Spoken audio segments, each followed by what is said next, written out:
Alam nyo naman dito sa For the Win, thorough tayo eh. Wala tayong pinapalampas na pwedeng pag-usapan. May H ha? Thorough. Thorough. Kasi yung walang H. So, babalikan natin yung unang tatlong laban nila Manny Pacquiao at ni Juan Manuel Marquez. So this is a look back at Pacquiao Marquez 1. Fresh out of a victory against Marco Antonio Barrera, you face a unified champion in Juan Manuel Marquez. You steamroll him in the first 3 rounds. It would have been a perfect coming out party for Manny Pacquiao. But then, yun nga, nalaman niya na may isang counter puncher pala na pwede siyang talunin. Ano yung in-expect nyo coming into the fight? Did you expect Manny Pacquiao to win convincingly against Juan Manuel Marquez? Honestly, no. I was expecting that fight to last the distance. And ang problema nun, if you remember the history of the Philippines at that time. Yeah. At that time, that was election day. That was election kinabukasan nun. That was a 2004 election. So, hindi ko napanood yung laban na yun live. Hindi ko napanood yung laban na yun live. So, medyo yung expectation ko, muntik na, pero hindi ko nag-file ng Adidas sino.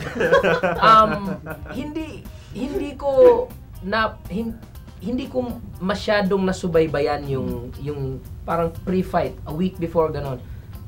Trabaho kami sa eleksyon nun. Pero, I was expecting at that time na it was just a boxing match. Na kung ano yung 2-3, yun yung expected ko sa 1. I was not expecting Manny to drop Marquez 3 times. Pero I was expecting na mananalo yung Marquez the first time. Wow. Yes.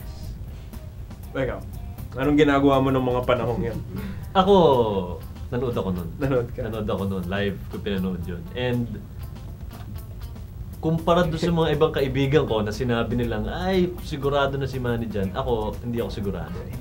Dahil nung pinag-aralan ko yung estilo ng Barrera at nung Marquez, ibang-iba eh. Alam mong counter-puncher itong si Marquez eh. So, alam kong hindi magiging ganun kadali. But, eto yung unang laban that convinced me in a way that Manny has what it takes to knock down Marquez. Nung nakita kong nasaktan niya si Marquez, I knew it would be an interesting fight. But I didn't know it would be an interesting series. May kaibahan yun eh, diba? I thought it would only end there. Hanggang dun lang eh. Pero hindi. Gumanda ng gumanda. Ano ko nun eh? First year college. Yung mga panahon nga. Ako first year high school ako. Huwag mo nang dagdagan eh. Tayo yung may ipit eh. First year high school ako. Doon na naman sa edad mapupunta to eh. Paano kami sa election? First year high school. When Manny Pacquiao decided to fight Marco Antonio Barrera, I was scared. Scared. Because I did not think that Manny had enough to beat Barrera, who was up on a pedestal at that point. I mean, he was the featherweight division. So, nung tinalo niya si Barrera, the way he did it, I thought na kahit sino sa featherweight, kakayanin ni Pacquiao. So, nung knockdown niya ng 3, wala na to. Second round, teka, ano nangyari? Ba't di tinapos? Third round, teka, ba't tinatamaan na si Pacquiao? Tapos, nagtuloy-tuloy. I mean, how smart a fighter was Juan Manuel Marquez back then? Kasi, hindi naman ganun karami yung tapes ni Pacquiao para mapanood niya. Pero bakit basang-basa ni Marquez si Pacquiao at gaano kalaking factor yung trainer ni Juan Manuel Marquez sa laban na yun? Na-scout lang ni Marquez si Manny Pacquiao in the first round.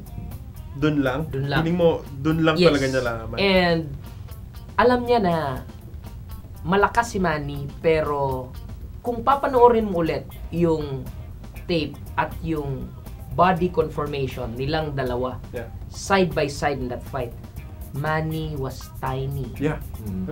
So, ang tingin ko, sa first round, kahit bumagsak siya ng 3 beses, tingnan mo yung mata at yung demeanor, yung tuhod nung Marquez. He was not dizzy. He was not hurt. He was, all the 3 knockdowns were flash knockdowns. And on the third knockdown, nasuntok pa nga siya na He was down. bagsak na siya. But he still, Bilis kasi ni Joe Cortez eh. oh, but still hindi siya nag-groggy. Yeah. I think it's because of the size factor. Yun yung nakita ko. So, nung nakita ni Marquez na Pacquiao couldn't hurt him and naramdaman na niya yung power because of his size and yung skill niya at that time, peak ni Marquez noon, doon niya pinag-aralan. Doon na niya pick apart. He picked Pacquiao apart from the second to the 12th round. I hate to put you guys on the spot. Again, for the end time. But how did you score that fight? Ako, I scored that fight 1 point lead for Pacquiao. Okay. 13-12. Yeah. 113, 112. Yes. How did you score that fight? He lost in my card. In your card? He lost in my card. Okay. Because of the last 5 rounds of that fight. I gave it to Marquez. Yeah. If not all of the last 5 rounds. Could you say na yung draw na yon was a building block for Pacquiao? I mean, did it change anything in him after that draw? Well, he started becoming a thinker after that draw.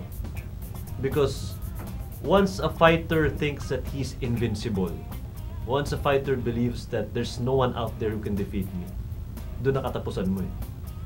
And that draw gave Manny the element of being human eh.